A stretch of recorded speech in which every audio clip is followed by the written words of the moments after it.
Hello everybody, welcome to clarity with मानस।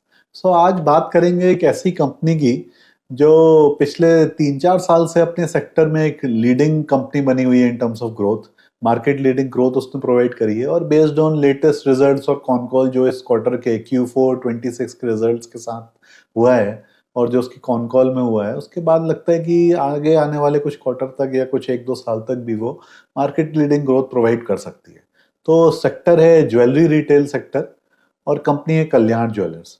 तो देखिए, मैंने पहले भी ज्वेलरी रिटेल सेक्टर के ऊपर वीडियो बनाया था कुछ टाइम पहले और उसमें बताया था कि कौन से फैक्टर्स आपको ट्रैक करने चाहिए ज्वेलरी रिटेल सेक्टर में और क्यों ज्वेलरी रिटेल सेक्टर एक ऐसा सेक्टर है इंडिया में जो पिछले कई सालों से ग्रो कर रहा है और आगे भी कुछ टाइम तक ग्रो करता रहेगा, क्योंकि इसमें जो one of the main themes play out हो रही है वो है इनफॉर्मल सेक्टर से फॉर्मल सेक्टर की तरफ कस्टमर्स का जाना। क्योंकि आजकल बड़े शहरों में, इवन टायर 2 सिटीज में भी और अब टायर 3 सिटीज में भी लोग लोकल ज्वेलर्स को छोड़ के एक ब्रांडेड ज्वेलर्स की तरफ जा रहे हैं और बहुत बड़ा एक मार्केट शिफ्ट हो रहा है जिसका टाइटन ने कई साल तक फायदा उठाया और अब बहुत सारी कंपनीज फायदा उठा रही हैं कि आप लोकल ज्वेलर को छोड़ के, जो एक सुनार होता है अपने पड़ोसी का, उसकी जगह से ज्वेलरी लेने के बजाय लोग अब प्रेफर कर रहे हैं कि ब्रांडेड ज्वेलर्स के पास हॉलमार्क के साथ, जिसमें लगाओ हॉलमार्क का मार्क, ऐसे ज्वेलर्स के पास ज्वेलरी लेने जाएं, क्योंकि लोकल ज्वेलर्स के पास प्योरिटी को लेके और बहुत सारे इश्यूज रहते हैं इस टाइप के।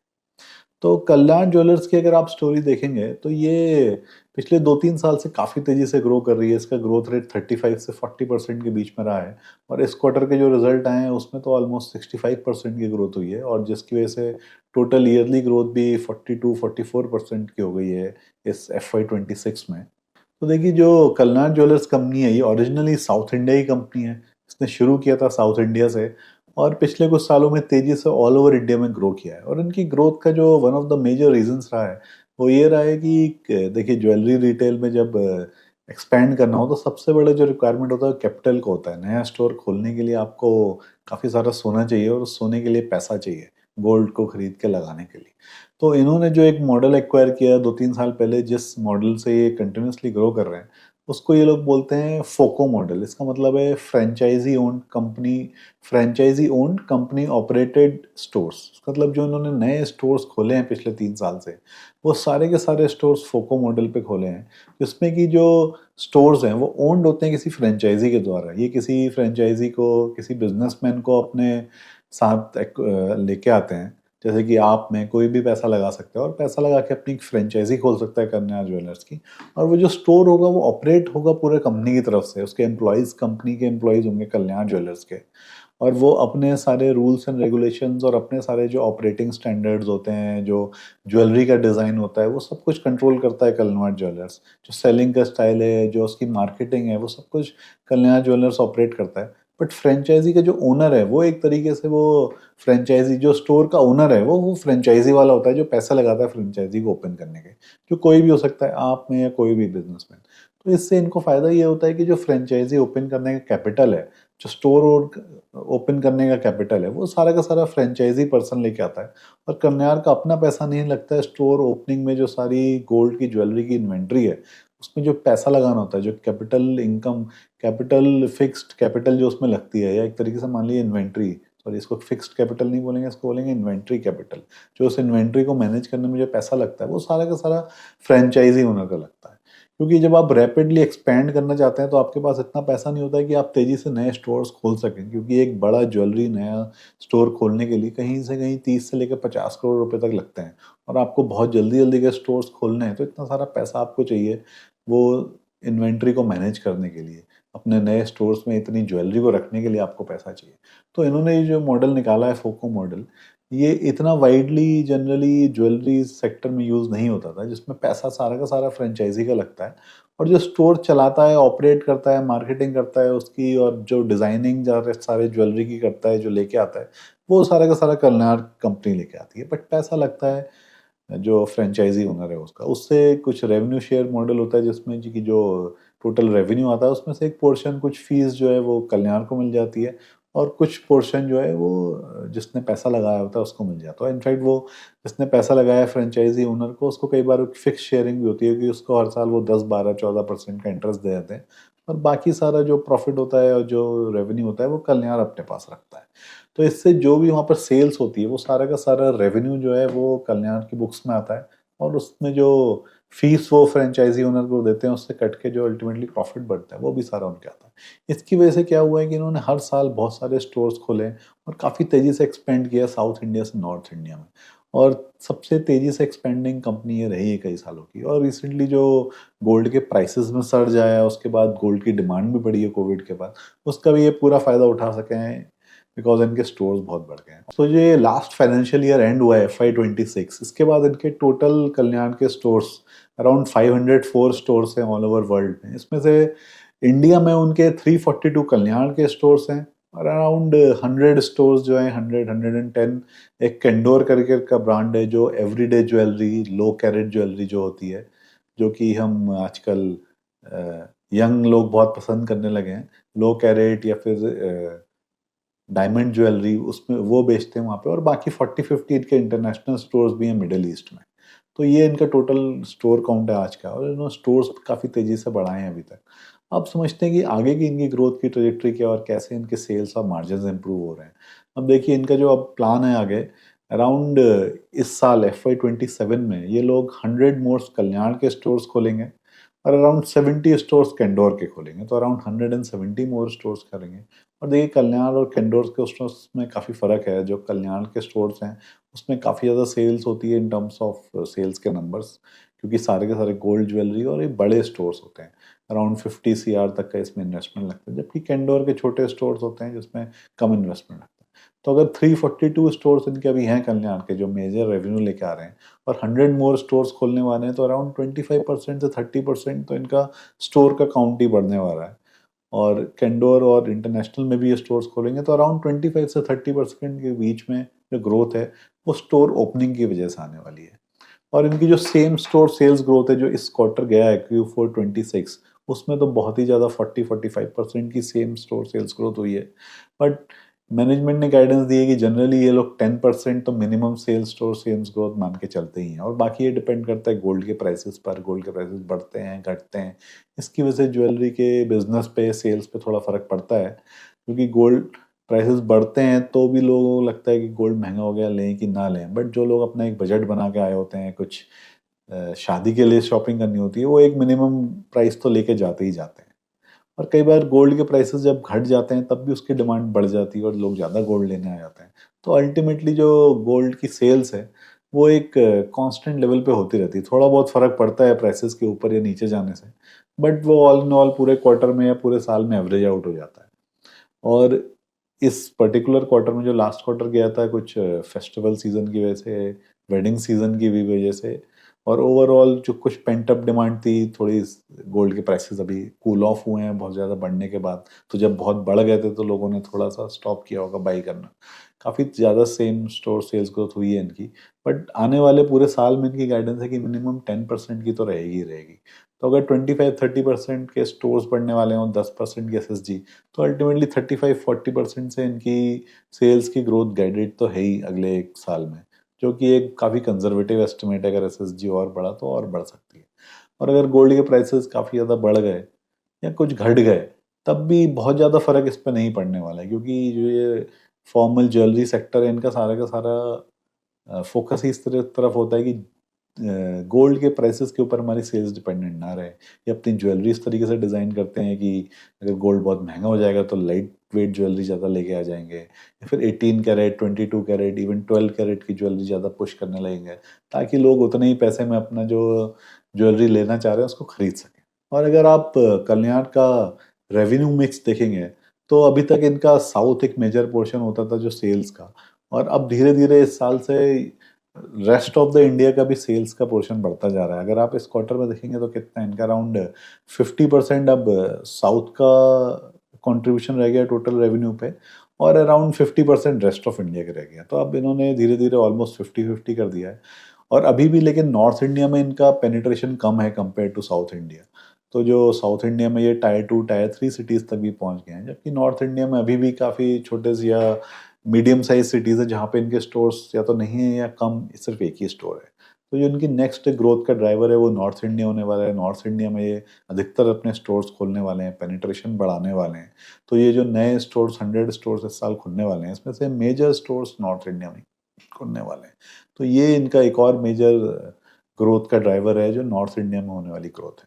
नेक्स्ट की जो ग्रोथ फैक्टर है वो है इनका जो diamond jewellery, star stud jewellery और 12 carat, 14 carat, 18 carat, even 9 carat jewellery भी आ चुकी है अब। तो ये जो कैंडोर ब्रांड है इनका, ये एवरीडे ज्वेलरी वियर का ब्रांड है जो आजकल यंग लोग, वर्किंग प्रोफेशनल वुमेन बहुत पसंद कर रही हैं। और इसमें जो सारा फोकस है ये ऐसा है कि ज़्यादा कॉस्ट हाई ना हो ज्वेलरी की, और ऐसी ज्वेलरी जो आप पहन सकें।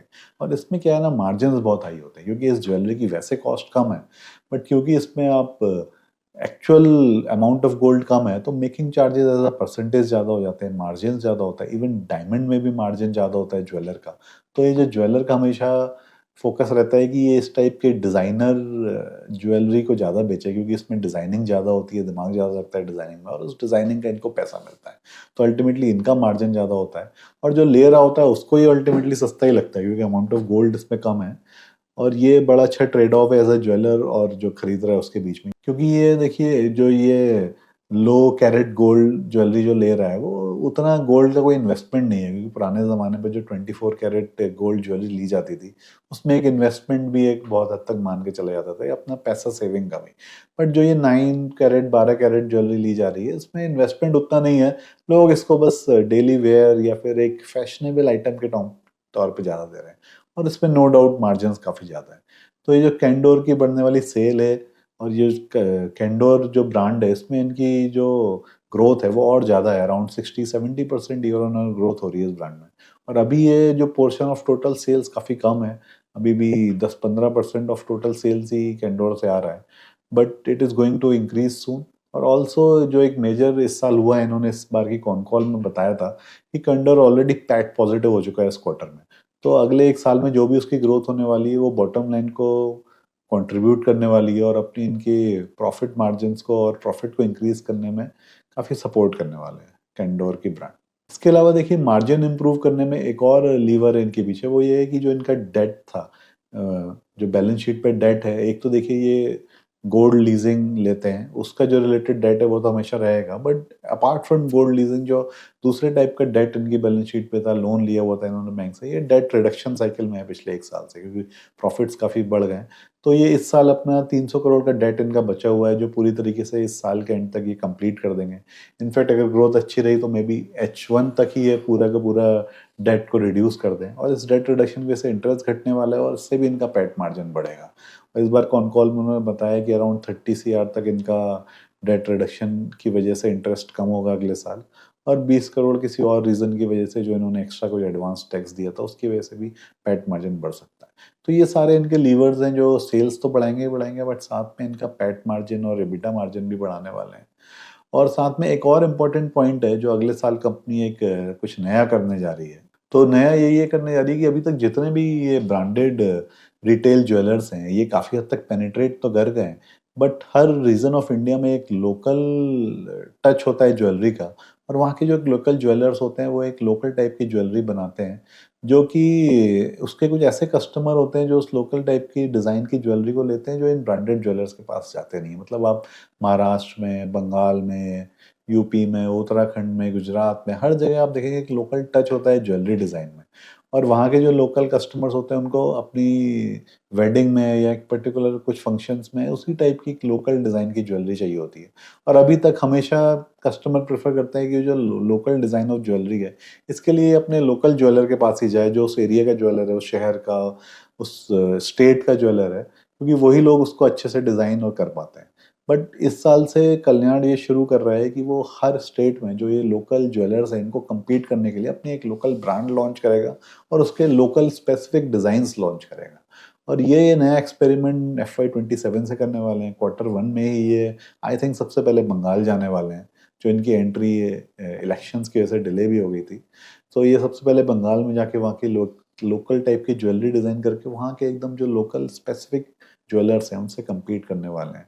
तो इनको पता है कि धीरे धीरे अब ये नॉर्थ इंडिया में भी जब इनकी पेनिट्रेशन बढ़ जाएगा अगले 1-2 साल में, तो नेक्स्ट ड्राइवर ऑफ ग्रोथ के लिए ये लोकल जो ज्वेलर्स हैं, उनकी जो लोकल जो स्टेट्स के डिज़ाइन हो रहे हैं ज्वेलरी के, उस लेवल तक ये जाना चाहते हैं, ताकि 1-2 साल बाद फिर जब फर्दर इनको ग्रोथ करनी हो तो एक और इनके पास नया ड्राइवर रहे कि ये हर स्टेट की स्पेसिफिक डिज़ाइन वाली ज्वेलरी बना रहे हैं, जो अभी तक जो national level jewellery retail companies इन्होंने शुरू नहीं किया। तो ये एक नया एक्सपेरिमेंट अगले साल से करने वाले हैं। इससे पता चलेगा कि क्या और इनकी ग्रोथ 1-2 साल बाद फर्दर ग्रोथ होगी, मेंटेन रहेगी कि नहीं रहेगी।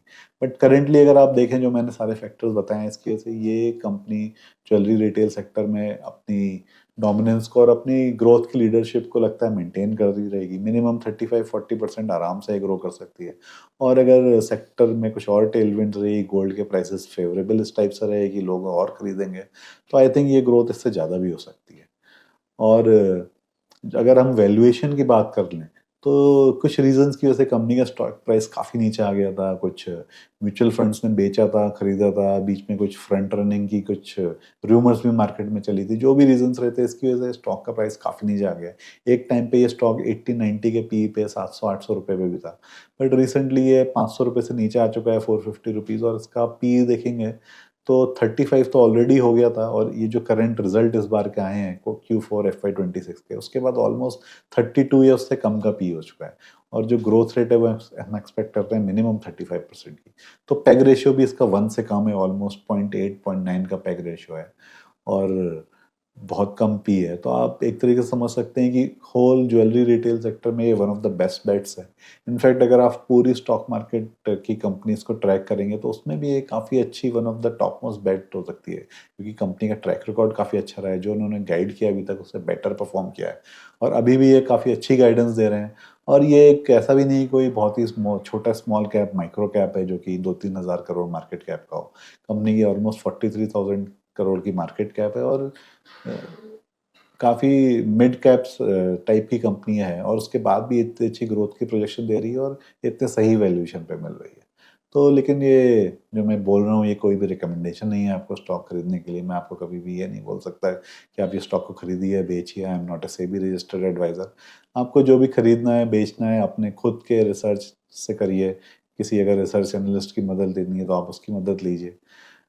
बट मैं जस्ट आपको एजुकेशनल पर्पज से बताना चाहता था कि क्या इस कंपनी का ट्रैक रिकॉर्ड रहा है पास्ट में, कैसे इसने इस तरीके की ग्रोथ को अचीव करी है, और इस बार की जो कॉन कॉल्स में इसने गाइडेंस दी है और जो आगे का आउटलुक बताया, उसमें भी कैसे एक्सपेक्टेड है कि अपनी ये ग्रोथ को किस तरीके से मेंटेन रख सकती है।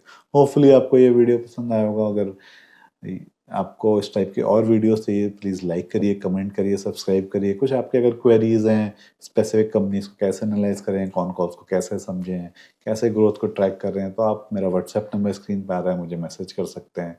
कुछ और भी अगर आपको ओवरऑल फाइनेंस से रिलेटेड क्वेरीज हो, रियल स्टेट से रिलेटेड क्वेरीज, तब भी आप मुझे कॉन्टैक्ट कर सकते हैं। Thank you, that's all for today.